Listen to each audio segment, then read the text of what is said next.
Hi, I'm Micah, and today's video might be a little different than my previous one, and that's because I recorded it way back in June of this year. Now, that may not seem like all that big of a deal, but at that point in time, I did not have a phone stand.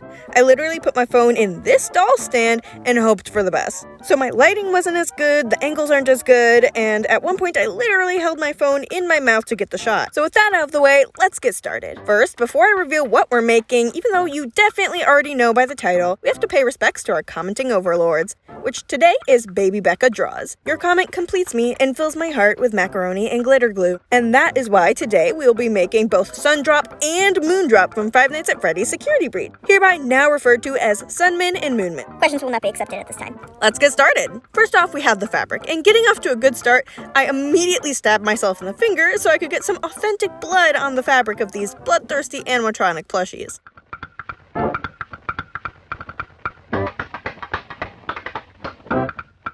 Now, if I'm honest, I made a teensy tiny mistake on our Moonman here. I thought I was reordering a dark blue I'd gotten previously, but it turned out I ordered an even darker color, which, while it doesn't look bad, it's not the color I intended to get. But I like to think of it as giving him the dark and creepy edge he needed to succeed in his life as a terrifying animatronic monster who gives children the nightmares they rightfully deserve for breaking the rules.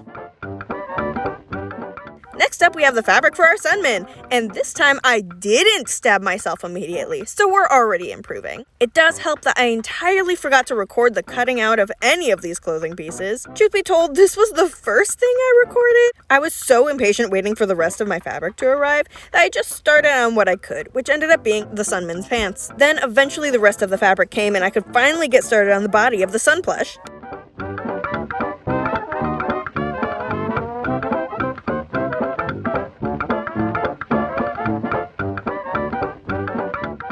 Because the back of the daycare attendant's head is just a flat jumble of metal bits, I made the back of the plushie's head a nice gray, though it won't be flat because that would make a pretty shit plush in my opinion. Next up, I made a custom tag. I love special tags for these fan plushies, and this one got a pickup pass on the one side of it. Then it was time to put all my body pieces together. This would usually take up a lot more of the video, but since 6 months ago Micah didn't know what he was doing, this is all I've got. At this point, I had just a couple seams left to sew before Sunman was ready to stuff.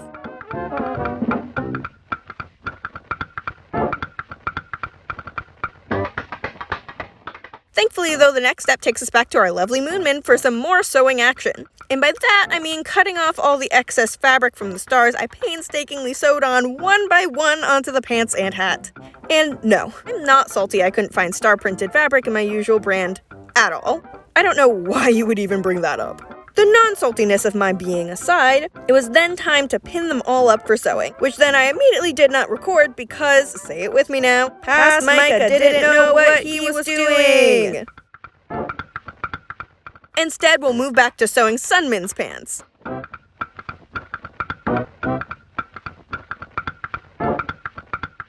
Now, this was another thing where I may have questioned my sanity while making it. Once again, there was no stripy red and yellow fabric in the type I used, so I had to sew the stripes myself, which, let's just say I'm probably never gonna make either of these plushies ever again.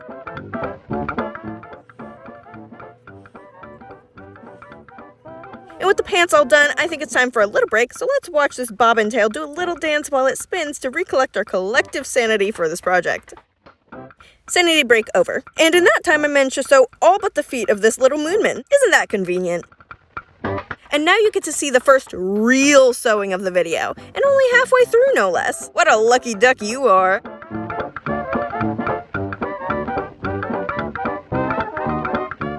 We shake out the skin until it magically turns itself right side too, and then we're ready to stuff. But of course you can't forget about the most important part of stuffing a plush. Beans. For those of you not familiar with my work, I like my plushies heavy, like make your arms hurt from holding it too long heavy. And while the plushies I sell use plastic pellets for the weight, the plushies I make for myself, like all the fan plushies, get beans. They're cheaper and make the plush much heavier. And then with the beans in place, we can start the stuffing. And of course, we can't forget about Sunman. He gets the same treatment as his brother. Turn right side 2, bean him, and stuff him till he's full. We'll say a quick hello to our naked and faceless moonman before backtracking just a little bit to look at how we're making the shoes. We have our shoe base, of course, but to add a little bit of structure to these curly elf shoes, I need to add a little foam to the bottoms. This foam will be exposed on the inside, which I usually wouldn't want to do, but for these guys, since they're just for me, I didn't want to waste all the extra fabric it would take to have it concealed.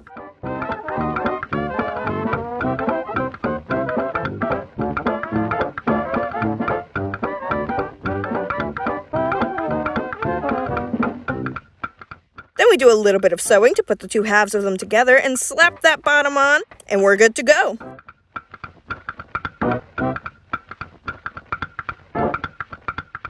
Now we have a perfect little pair of bright orange elf shoes. In the meantime, I got Moonman dressed and faceified, so we just need to add the finishing touch.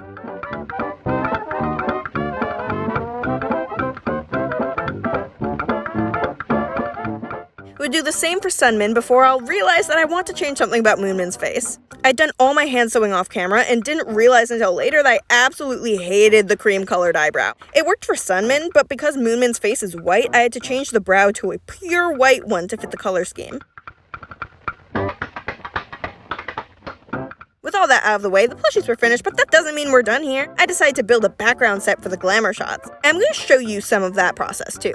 I started by sketching out my pre-planned design onto some cardboard. The design, the ball pit and castle Sunman jumps from, goes a little something like this. The main piece will be this castle pillar with clouds that will cover up the fact that it doesn't actually go more than 10 inches down. Next are the yellow rings that encircle the castle and will hold my surrounding clouds. Then we have the real star of the show, the sun piece. This will be what holds the rings together, but also will be somewhat fragile with all these spikes coming off of it. A lot could go wrong with this piece if not done correctly.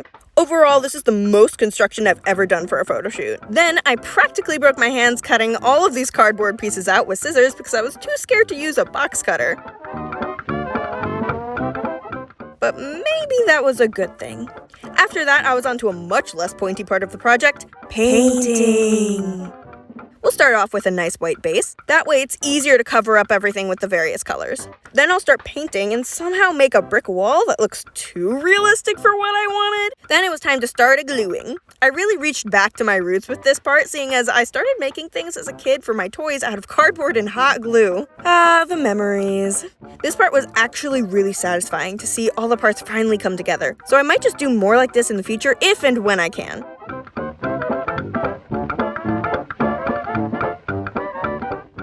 We have the main background piece done, and I'm ridiculously proud of how it turned out. Like, I literally should not be proud of this, and yet here we are. I also made the balls from the ball pit removable, so future me could use the wall for other things, and boy oh boy did I use it. Past Micah may not have known what he was doing recording-wise. Damn, did he know what props I needed. And with that, it's finally time for the glamour shots.